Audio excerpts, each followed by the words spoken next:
Sécurité humaine, formation professionnelle, accueil. Décidez d'agir avec Fiducial Sécurité, l'expert français de la sécurité privée, présente Sud Radio, les vraies voix qui font bouger la France, les vraies voix de l'emploi. Sud Radio, les vraies voix qui font bouger la France, Philippe Rossi. Et bienvenue, 19h30 sur Sud Radio, on parle emploi jusqu'à 20h avec Jérôme Laverny, directeur du réseau national Mission Emploi. Soutient-on suffisamment le handicap en entreprise?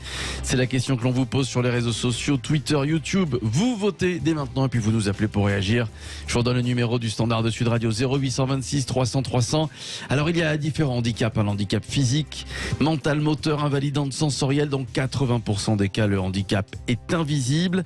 Au cours de sa vie active, une personne sur deux sera confrontée à une situation de handicap temporaire ou alors durable. Et depuis la loi du 10 juillet 1987, eh bien les entreprises privées et publiques, les administrations de 20 salariés et plus doivent employer des personnes handicapées à hauteur de 6% de leurs effectifs. Les employeurs qui ne respectent pas le dispositif doivent donc verser une contribution financière à l'HFIP pour le secteur privé ou encore au Fonds pour l'insertion des personnes handicapées dans la fonction publique. Nos politiques, nos gouvernants soutiennent-ils assez et suffisamment le handicap en entreprise? Vous répondez à cette question, on va tenter d'y répondre. Évidemment, on va en débattre avec nos invités. Denis Charrier qui est avec nous, directeur général du réseau GESAD. Bonsoir. Bonsoir. Bonsoir à vous, monsieur Charrier, bienvenue. Nicolas Leroy, directeur recrutement groupe pour le groupe Fiducial. Bonsoir à vous, Nicolas Leroy. Et puis Sonia Mouy, responsable de la mission handicap pour le groupe Synergie. Bonsoir Sonia, bienvenue. Bienvenue à vous tous. Tiens, Jérôme Laverny, on va commencer avec vous. C'est vrai qu'en fait, le handicap en entreprise, je l'ai dit, une personne sur deux, malheureusement, sera confrontée à une situation de handicap. Ça concerne tout le monde. Tout à fait. Pas de référence de près ou de loin. Bien dans le micro, Jérôme. Oui, oui. Pas de référence désobligeante dans l'air du temps. Mais c'est vrai qu'on a pu mesurer dans les précédentes émissions qui s'intéressaient notamment aux programmes électoraux en lien avec l'emploi, combien nous étions dans une société du verbe, et c'est pas ici qu'on va le démentir, du verbe. Et puis du jugement moral aussi. Alors les 6%, et attention, les pouvoirs publics sont prompts à dictaminer comme ça des règles et à les opposer aux entreprises en se positionnant comme le commandeur, la figure du grand commandeur qui donne à la fois des ordres et des jugements moraux. Pour autant, est-ce que le verbe suffit? Est-ce qu'il suffit de demander ou de recommander plutôt à quelqu'un de manger 5 fruits, 5 légumes pour le garantir d'un régime confortable et sain? Est-ce qu'il suffit de mettre au féminin des offres d'emploi pour s'inscrire dans la défense de l'égalité homme-femme? Et dans la foulée, est-ce qu'il suffit d'élargir une périphrase à personnes en situation de handicap ou de déclarer la semaine du travail du handicap pour garantir le droit des handicapés? Est-ce que le verbe, est-ce que l'obligation sont suffisants? Est-ce que du pragmatisme comme celui auquel nous allons assister ce soir n'est pas une meilleure voie qu'il conviendrait d'intensifier un peu plus, ne serait-ce que pour garantir ce qui côtoie parfois ces envolées lyriques, personnes en situation de handicap, semaine du travail des personnes en situation de handicap, c'est-à-dire des délais complètement faramineux pour ne serait-ce qu'obtenir une reconnaissance de travailleurs handicapés, et ce qui pour le coup, indépendamment des dominations quelconques, eh bien mettent ces délais. Alors, dans des situations très très épineuses, beaucoup de personnes qui sont simplement handicapées et qui ont le souhait de retrouver une situation de travail. Il y a aussi des personnes. Alors Nicolas Leroy, directeur recrutement de groupe pour le groupe Fiducial, est-ce que ces 6%, est-ce que les entreprises respectent ce quota? C'est vrai que j'aime pas beaucoup ce mot. Alors je vais y revenir. Oui. Mais est-ce que c'est respecté, Nicolas Leroy? Alors aujourd'hui, effectivement, c'est fixer des objectifs ambitieux pour essayer de répondre à cette vraie volonté politique, puisque nous on a senti que c'était un sujet sur lequel aujourd'hui les pouvoirs publics, mais aussi les entreprises étaient en train de se mobiliser. Donc nous on a un premier retour, on a mis en place un certain nombre de choses donc il y a un an. Donc là on fait le bilan un peu de cette première année avec des résultats qui sont plutôt intéressants. Alors évidemment c'est qu'un début, les objectifs sont vraiment ambitieux par rapport à cet objectif de 6%, tout simplement parce que aussi la période n'est pas bien choisie puisqu'on est en manque de compétences sur un marché du recrutement qui est hyper tendu et donc effectivement vient se cumuler aussi cette volonté en tout cas d'aller d'avant sur cette thématique. Mais c'est-à-dire que pour que les auditeurs comprennent bien, est-ce que c'est contrôlé? Est-ce qu'on peut vous contrôler en vous disant vous avez tel nombre de salariés, combien de salariés en situation de handicap? Aujourd'hui, c'est quelque chose qui démarre depuis ces dernières années, j'ai envie de dire même sur cette dernière année là, dans la plupart des entreprises. Et aujourd'hui, on fixe avec l'État des objectifs qu'on essaie raisonnables, mais qui sont quand même malgré tout très ambitieux. Mais vous avez raison, Philippe, de parler de quotas. Or, nous sommes dans une période encore une fois spéciale, pas de référence désobligeante, ou en tout cas comprendra celui qui voudra comprendre, mais moi j'aime bien parfois lorsque l'humanitaire rime avec se taire. Et les grandes paroles et les grandes envolées lyriques parfois sont pas la garantie d'une bonne action. C'est pas parce qu'on va dire à des entreprises, pampon cucu, il faut 6%, mais surtout, c'est pire encore. Ça peut avoir un effet contre-productif de certaines entreprises qui, à certaines époques de l'année, prennent conscience qu'elles n'ont pas rempli ces 6% et vont, alors là, de façon complètement assez grotesque, assez sordide, déclencher des wagons de demandes de recrutement. On reçoit, nous, des demandes de recrutement. Est-ce que vous avez du handicapé? Alors là, on n'est plus dans la dénomination très obligeante et très élégante. Et puis d'ailleurs, on est dans une période assez spéciale. Et on va là aujourd'hui redéfinir la composition d'une célèbre entreprise en France, l'Assemblée nationale. A-t-elle 6% de travailleurs handicapés, de députés handicapés? On en connaît un, mais on a beaucoup parlé de lui, qui est ministre, voilà. Mais effectivement, vous avez raison. Je vais donner la parole à Denis Charrier et à Sonia Mouy. Tiens, Sonia Mouy, responsable de la mission handicap pour le groupe Synergie.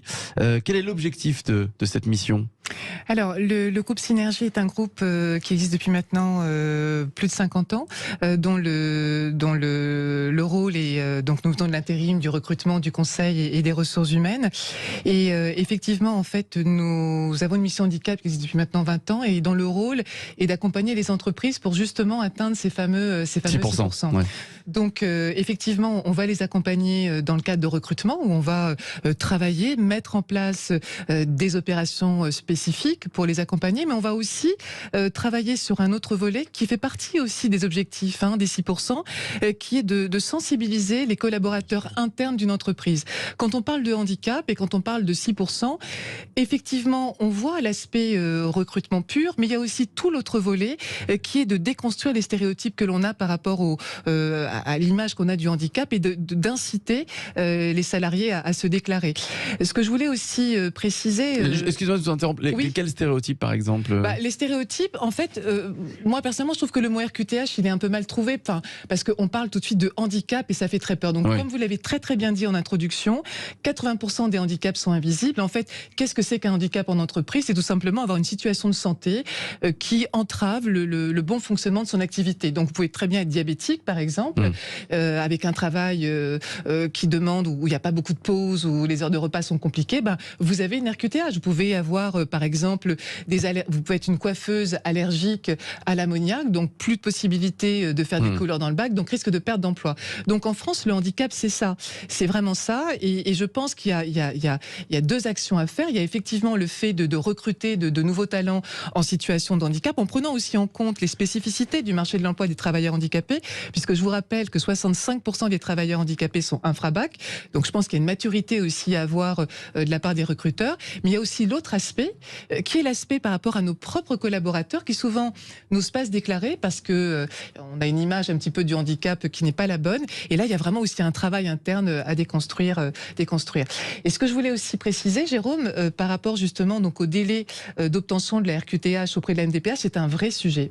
C'est un vrai problème. Oui. Et il y a un décret qui est passé en 2018, qui est tout nouveau, qui traite justement ce sujet. Et désormais, c'est vraiment une nouveauté. Il y a deux actions qui ont été mises en place. La première, c'est que vous n'aurez plus besoin maintenant, quand vous avez une pathologie qui est une pathologie pour la vie, de refaire votre dossier tous les 5 ans. Maintenant, vous aurez une RQTH à vie.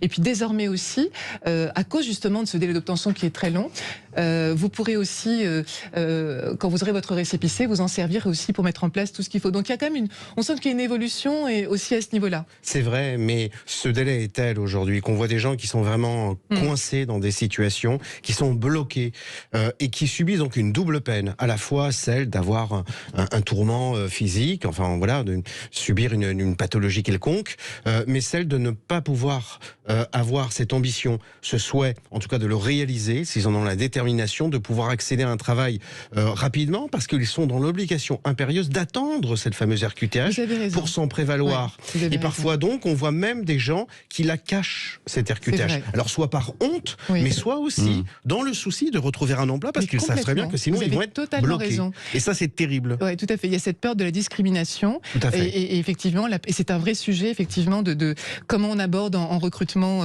le handicap. D'ailleurs, on fait beaucoup, nous, de job coaching pour les demandeurs d'emploi en situation de handicap, où justement, on leur apprend aussi à parler de leur situation de handicap. Mais vous avez raison, Jérôme. D'abord, les délais sont encore très longs. On ne va pas se mentir.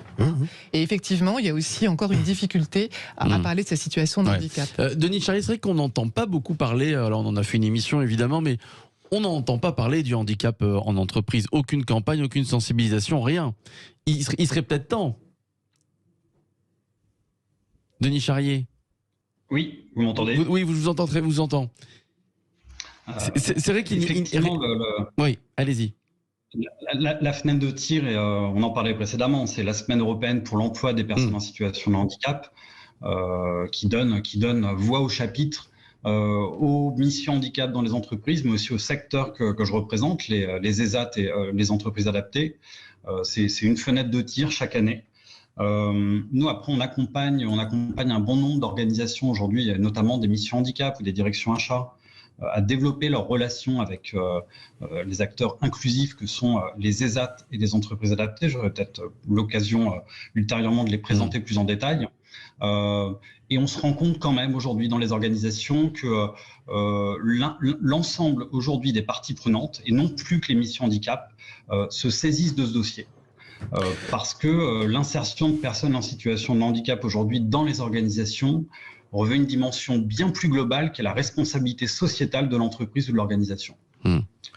Alors, je me permets juste, Philippe, et pour anticiper le propos de M. Charrier, qui représente les ESAT. Oui. Alors, tous les auditeurs ne savent pas ce que c'est un ESAT, et sans doute, immanquablement aussi, tous les chefs d'entreprise, il faut qu'ils le sachent ce soir. Alors, pourquoi ces établissements font un travail juste extraordinaire. Pour les entreprises, elles peuvent s'affranchir précisément de cette histoire de quotas en recourant à des achats de services ou de biens produits par des travailleurs en situation de handicap dans les ESAT. On parle de travail d'handicap, mais on ne parle pas de formation de travailleurs handicapés. Et là, il y a encore un chantier relativement vaste qui doit être mené dans les organismes de formation, dans les CFA, dans lesquels on ne réserve pas assez de place et de commodité pour les travailleurs handicapés. Et les ESAT font un travail juste extraordinaire. Non pas tant seulement de recrutement, mais de formation avec des gens qui malheureusement ont parfois un handicap relativement lourd, comme celui qu'on pourrait imaginer comme rédhibitoire à une activité professionnelle, ce que eux permettent. Donc, pour nos auditeurs, allez voir ce qu'est un ESAT. Pour les chefs d'entreprise qui nous écouteraient, allez voir ce qu'est un ESAT pour, pourquoi pas, acheter des prestations de services, de jardinerie, de blanchisserie, etc. Mais là, je laisse la parole à M. Charrier. Alors, allez-y, Denis Charrier, et puis juste après, on viendra pour la deuxième partie de ces vraies voies de l'emploi. Denis Charrier, sur ce que vient de dire Jérôme Laverny. Oui, merci pour cette introduction. Alors, ESAT, c'est l'acronyme d'établissement et services d'aide par le travail. Il existe également des entreprises adaptées, les EA, 2300 acteurs en France qui incluent au quotidien, qui font monter en compétences 150 000 personnes en situation de handicap, des personnes en situation de handicap le plus souvent, le plus éloignées de l'emploi. Ces structures qui ont une double mission parce qu'elles relèvent de l'économie sociale et solidaire, vendent des prestations de services ou des produits, comme on disait précédemment, en vue d'avoir une unité sociale, sociétale, et donc d'inclure ces personnes. Donc on les fait monter en compétences dans plus de 200 univers métiers. Ces 2300 ESAT et entreprises adaptées aujourd'hui réalisent à elles toutes 2,4 milliards d'euros de chiffre d'affaires. Et donc sont compétitifs sur le marché, ont su se mettre en ordre de marche d'un point de vue organisationnel, ont su revoir tout leur processus de production avec la complexité que ça peut avoir d'inclure des personnes en situation de handicap dans toute leur singularité. Et elles savent se lancer dans de nouvelles opportunités de marché, produire des services, délivrer des produits avec une qualité de service équivalente à celle d'entreprises du secteur dit ordinaire. Allez, on va se retrouver. Merci pour vos explications, Denis Charrier, directeur général du réseau GESAT. Nicolas Leroy est avec nous, directeur recrutement groupe du groupe Fiducial. Sonia Mouille, responsable de la mission handicap pour le groupe Synergie. Et puis Jérôme Laverny, directeur du réseau national mission emploi. Soutient-on suffisamment le handicap en entreprise? C'est la question que l'on vous pose sur le compte Twitter de Sud Radio. On poursuit le débat dans quelques minutes. À tout de suite. Les vraies voix de l'emploi, c'est jusqu'à 20h. Avec Jérôme Laverny, directeur du réseau national Mission Emploi. Soutient-on suffisamment le handicap en entreprise? C'est la question que l'on vous pose sur les réseaux sociaux. On continue évidemment à en parler, à en débattre avec nos invités. Denis Charrier, directeur général du réseau GESAT, qui est avec nous. Nicolas Leroy, directeur recrutement groupe pour le groupe Fiducial. Et puis Sonia Mouilly, responsable de la mission handicap pour le groupe Synergie. Tiens, je vous ai pas posé la question que l'on pose à nos auditeurs. Nos politiques soutiennent-ils suffisamment le handicap en entreprise? Sonia? Alors moi j'ai le sentiment, je pense que il y a eu un vrai tournant donc en 2005 avec la réforme de la loi. J'ai le sentiment effectivement que il y a eu une vraie volonté politique avec le nouveau décret qui est sorti donc en septembre 2018 et qui marque vraiment un tournant avec une politique plus incitative où effectivement donc là on demande vraiment aux entreprises d'être sur du recrutement direct et non plus un mélange de recrutement indirect et autres. Et en tout cas ce que je ressens moi sur le terrain, c'est que nous sommes beaucoup plus sollicités aussi, puisque l'assiette d'assujettissement a aussi été modifiée, le calcul de l'assiette d'assujettissement, et donc du coup on a beaucoup d'entreprises qui nous sollicitent aujourd'hui pour mettre en place de vraies actions. Ce qui est intéressant aussi et ce qui est très poussé par le gouvernement, c'est prendre en compte justement donc les freins d'accès à l'emploi des travailleurs handicapés, et notamment donc avec des mesures financières très incitatives pour les entreprises, pour les inciter à mettre en place de la création de compétences via des contrats d'apprentissage. Donc on voit vraiment effectivement qu'il y a une vraie démarche et c'est ce qu'on fait avec les entreprises. On les accompagne à la fois dans le recrutement de CDD, CDI d'apprentissage, mais en parallèle nous menons beaucoup d'actions aussi de sensibilisation sur le terrain. Nicolas Leroy, vous êtes d'accord avec Sonia Mouilly? Vous vous sentez soutenu? Oui, Jérôme. Juste une toute petite parenthèse concernant les aides. Le micro, Jérôme. Juste une petite parenthèse concernant les aides, elles existent, mais c'est tout un symbole. Lorsque le ministre, il y a 2 semaines, a annoncé la reconduction des aides sur l'apprentissage, il n'a été question que de jeunes. Et ça aurait été bien qu'à cette occasion, il soit rappelé que ces aides qui sont très substantielles pour les travailleurs en situation de handicap, eh bien, soient communiquées parce que beaucoup d'entre eux ne les connaissent pas. C'est vrai. Ouais. Nicolas Leroy. Alors nous, effectivement, je pense qu'en termes on a parlé de quotas, on a parlé de contraintes financières, etc.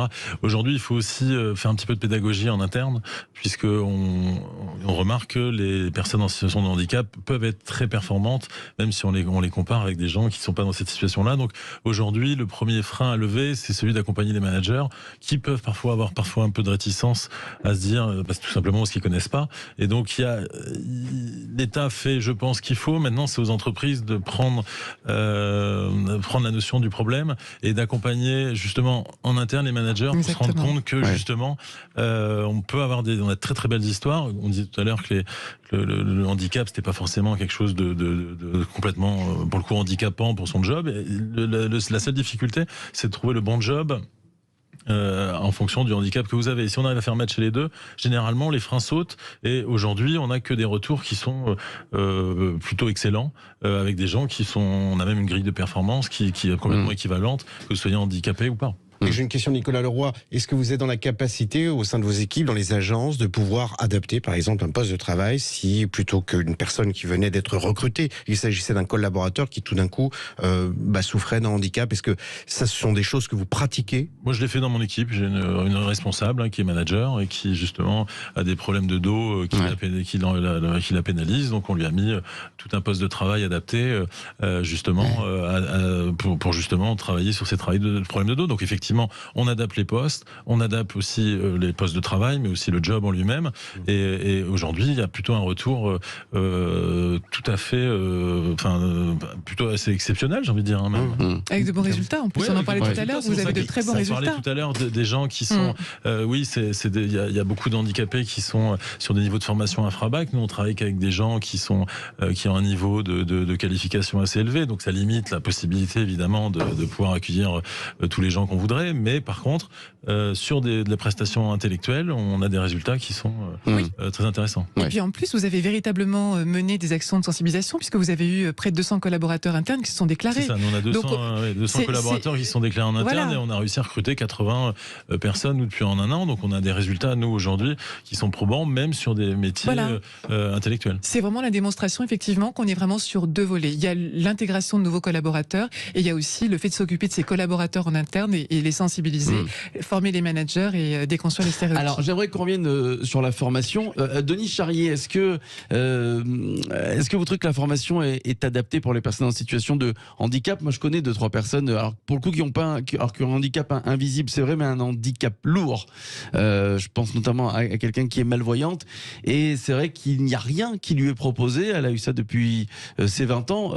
Rien ne lui est proposé pour trouver un job, pour être formée à un job où entre guillemets, elle pourrait se passer de ses yeux, Denis Charrier. Alors, la particularité de l'ESAT ou de l'entreprise adaptée, contrairement à une entreprise ordinaire qui a un standard de production, qui a des référentiels de compétences, savoir-être, savoir-faire, etc., l'ESAT ou l'entreprise adaptée, ce que je ne vous ai pas précisé tout à l'heure, en ESAT, c'est 100% du personnel de production qui est en situation de handicap. Ouais. En entreprise adaptée, c'est 55% des effectifs au total qui sont en situation de handicap. Et ces organisations sont en totale capacité de revoir des référentiels métiers, de revoir des processus de production, de telle sorte à faire monter en compétences sur le terrain, sur le tas, des personnes en situation de handicap sur un métier donné. Chacun à son rythme, avec une répétition des tâches, avec un accompagnement, avec parfois même des référentiels qui peuvent être vus sur les instructions, facile à lire et à comprendre, etc. De telle sorte à ce qu'en toute autonomie, au regard de ses capacités cognitives et physiques, chaque personne accueillie, chacune des 150 000 personnes accueillies monte en compétences progressivement.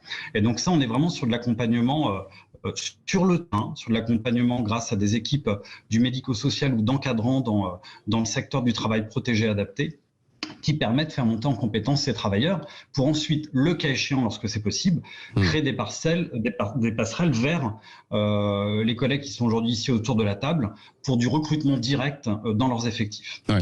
J'insiste sur la nécessité de formation. Il faut que certaines entreprises comprennent également que donner sa chance à un travailleur handicapé dans le cadre d'un cycle d'apprentissage, d'abord, le reste à charge pour l'entreprise est vraiment, aujourd'hui, au vu des aides, complètement dérisoire.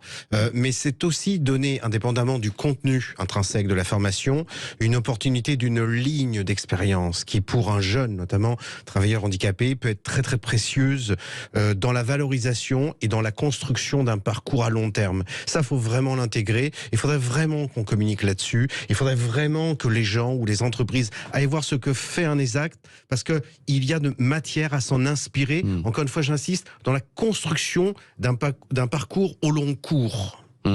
Il nous reste 2 minutes et on l'a souligné, évidemment, il y a eu des efforts très très conséquents sur le handicap en entreprise. Vous l'avez souligné, Sonia. Qu'est-ce qu'on pourrait changer encore? Qu'est-ce qu'on pourrait améliorer encore si on devait donner une dernière touche pour essayer d'améliorer la gestion du handicap en entreprise? Sonia Moui. Alors, bon, ce que disait Jérôme, effectivement, la nécessité de vraiment communiquer, c'est très juste. Hein, ce que vous dites, Jérôme, c'est que peut-être qu'on n'en parle pas encore suffisamment et qu'on ne parle pas suffisamment, en fait, des aides qui existent. Et puis, voilà, enfin, déjà, c'est ce que je vois. Et puis, effectivement, bien faire comprendre aux entreprises, enfin, ça me semble encore une fois important de préciser qu'il y a 2 volets à travailler, le recrutement interne et puis aussi s'occuper de ses propres collaborateurs et, voilà, et déconstruire les stéréotypes. Ouais. Nicolas Leroy. Moi, je pense qu'il faudrait raconter de belles histoires. Ouais. Parce qu'on a aujourd'hui des gens. Moi, je connais un malvoyant, mais qui doit avoir 3% d'audition, qui travaille dans le plus grand cabinet d'avocats de Paris et qui sur des matières. Et donc aujourd'hui, il y a de très très belles histoires. Ça peut être un motif d'espoir aussi pour les gens, justement, comme vous disiez, vous parliez de votre ami, ça peut donner des vocations aussi et être assez positif, surtout dans la période actuelle. Je pense que même sur un sujet aussi grave que le handicap, il y a des motifs. Parfois, voir le verre à moitié plein. Voilà. En conclusion, Philippe, aussi pour reprendre les termes de notre introduction, ce qu'il ne faut pas faire par contre, c'est se borner et se limiter à de l'envolée lyrique et seulement verbal, faire de l'humanitaire qui ne sait pas se taire, et il ne faut pas se cantonner non plus à se donner bonne conscience à des obligations, des dictaminations comme ça morales. Ouais. Merci à vous, Denis Charrier, directeur général du réseau GESAT. Merci d'avoir été avec nous, Nicolas Leroy, directeur recrutement groupe pour le groupe Fiducial. Merci à vous, Sonia. Sonia Mouy, responsable de la mission handicap pour le groupe Synergie. Et puis évidemment, merci à Jérôme Laverny, directeur du réseau national Mission Emploi. Dans quelques minutes, vous avez rendez-vous avec le Loft Musique. Ce soir, Yvan Cujous reçoit Marc Jolivet. Restez avec nous. À tout de suite.